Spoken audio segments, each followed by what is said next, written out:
কৃষ্ণকে বুকে জড়িয়ে নিয়ে উপুর হয়ে থাকলো।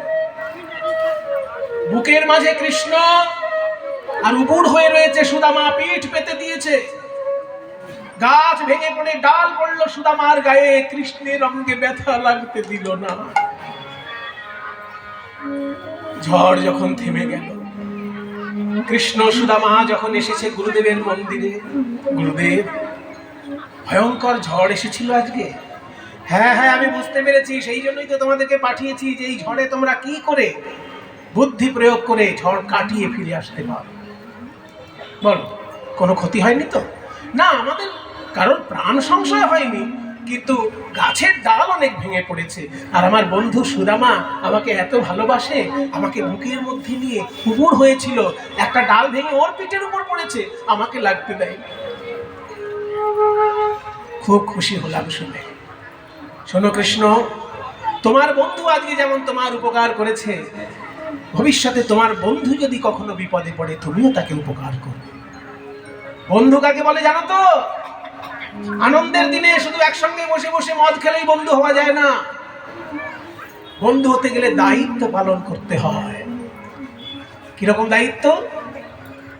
নীতি শাস্ত্র বলছে, উৎসবে ব্যসনে চৈব দুর্ভিক্ষে রাষ্ট্র বিপ্লবে রাজদ্বারে শ্মশানে চৈস্তিষ্ঠতি সভাম্ভব। যে আনন্দের দিনে সঙ্গে থাকে উৎসবে, ব্যসনে চৈব দুঃখের দিনেও যে সঙ্গে থাকে, দুর্ভিক্ষে যখন দুর্ভিক্ষ, ওই করোনার মতো পরিস্থিতি যখন হবে, আমি ইনকাম করছি আমার বন্ধু করছে না, তখন বন্ধুকে খাইয়ে নিজেকে খেতে হবে, ভাগ করে খেতে হবে। আর রাষ্ট্র বিপ্লবে রাজনৈতিক অস্থিরতা যখন তৈরি হবে, তৃণমূল, বিজেপি, সিপিএম, কংগ্রেস মারপিট করছে, করুক, বন্ধু বন্ধু যেন না করে। বন্ধুত্বের মধ্যে কখনো রাজনীতিকে আসতে দেবেন না। যে আপনার বন্ধু, আপনি তৃণমূল, বন্ধু বিজেপি, কখনো ভোটের সময় যে যাকে ভালোবাসেন তাকে বন্ধু দেবেন, কিন্তু রাজনীতিকে কখনো বন্ধুত্বের মধ্যে আসতে দেবেন না। পরিবারের মধ্যে কখনো রাজনীতিকে ঢোকাবেন না। বাবা সিপিএমে ভোট দেয়, ছেলে তৃণমূলে ভোট দেয়, দাদু কংগ্রেসে ভোট দেয়, হতেই পারে, যার যে মতাদর্শ ভালো লাগে সে তাদের ভোট লিখে যান, কিন্তু পরিবারের অস্থির কান্ত কখনো রাজনীতির জন্য করবেন না। ভারতবর্ষের অসুস্থ রাজনীতিকে আপনারা সবাই সুস্থ করে তুলুন। বন্ধুত্বের মধ্যে কখনো রাজনীতিকে টেনে আনবেন না। রাজনীতি শুধু ব্যালট বাক্সে থাকবে, ইভিএম মেশিনে থাকবে রাজনীতি, বন্ধুত্বের মধ্যে নয়, পরিবারের মধ্যে। তাই বলছে দুর্ভিক্ষে রাষ্ট্র বিপ্লবে, রাষ্ট্র বিপ্লব মানে রাজনৈতিক অস্থিরতা, সেটা যখন তৈরি হবে তখনও বন্ধু বন্ধুর পাশে থাকবে। এবং শ্মশানে চল, শ্মশানেও যদি যেতে হয় একসঙ্গে যেতে হবে বন্ধুর সঙ্গে। যস্তিষ্ঠতি সবান্ধব, বুঝলে? তাহলে তোমাদের বেদ বিদ্যা তোমরা লাভ করেছো, ধনুর্বিদ্যা লাভ করেছো, 64 বিদ্যা লাভ করেছো, এইবার তোমরা এই বিদ্যাকে কাজে লাগিয়ে জীবনে অগ্রসর হও। যাও। আবার কৃষ্ণ বলরাম চলে গেল মথুরায় রাজনীতির জগতে, আর সুদামা বেদ বিদ্যা লাভ করে ছাত্রদেরকে পড়াতে লাগলো, শিক্ষা দিতে লাগলো।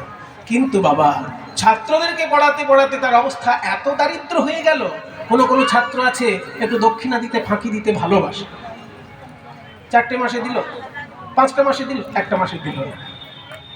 এরকম ছাত্র অনেক পেয়ে পাওয়া যায়, যারা মাঝে মাঝে দক্ষিণা দিয়ে, ফাঁকি দিয়ে খুব আনন্দে থাকে।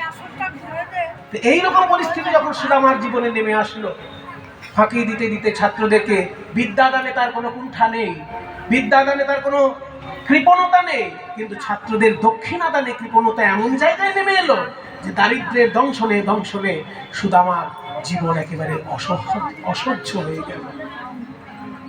বাড়ি ঘর ছেড়ে কুড়ে ঘরে থাকতে হচ্ছে, পর্ণ কুটিরে থাকতে সুদামা। দুঃখের দিন যেন শেষই হয় না। আবার কি খেলা খেলিবে শ্রীহরি, কি খেলা পড়িল মনে,